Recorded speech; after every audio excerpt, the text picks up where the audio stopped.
کوئی لفظوں میں کیسے بتائے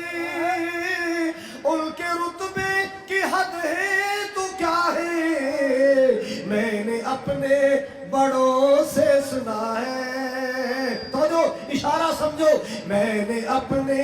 بڑوں سے سنا ہے کہ بس اللہ ہی ان سے بڑا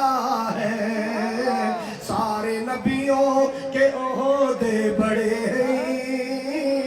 میرے آقا کا منصب جدا ہے، نام جنت کا تم نے سنا ہے،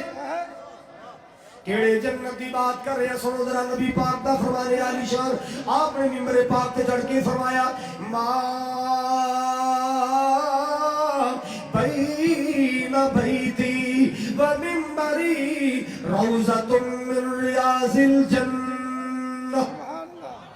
آپ نے فرمایا میرے ممبر تو لے کے میرے حجرے تک، میرے حجرے تو لے کے میرے ممبر تک اللہ پاک نے ٹکڑا زمین دا جنت دا باغ بنا چھڑیا ہے، جنہوں ایتھے نماز پڑھنا موقع مل جائے سمجھ رہے میں جنت دے باغ اندر نماز پڑھ کے آیا، اللہ اکبر کبیرہ، اور لوگوں سننے جانا، مالک کائنات نے میرے پاک نبی کو کیسے کیسے اعزاز عطا فرمائے، امتیاز عطا فرمائے، مالک کائنات نے ہر نبی دا وجود اپنی قوم دے واسطے رحمت دا باعث بنائے، پر پوری کائنات واسطے جنہوں رحمت بنایا اور میرے تیرے پاک نبی جناب محمد، اور مالک دا قرآن کہنا ہے وَمَا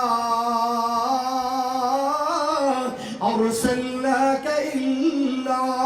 رَحْمَةً لِّلْعَالَمِينَ۔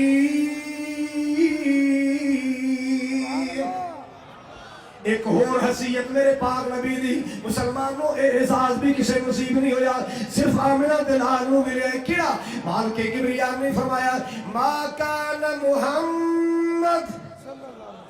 کہہ دو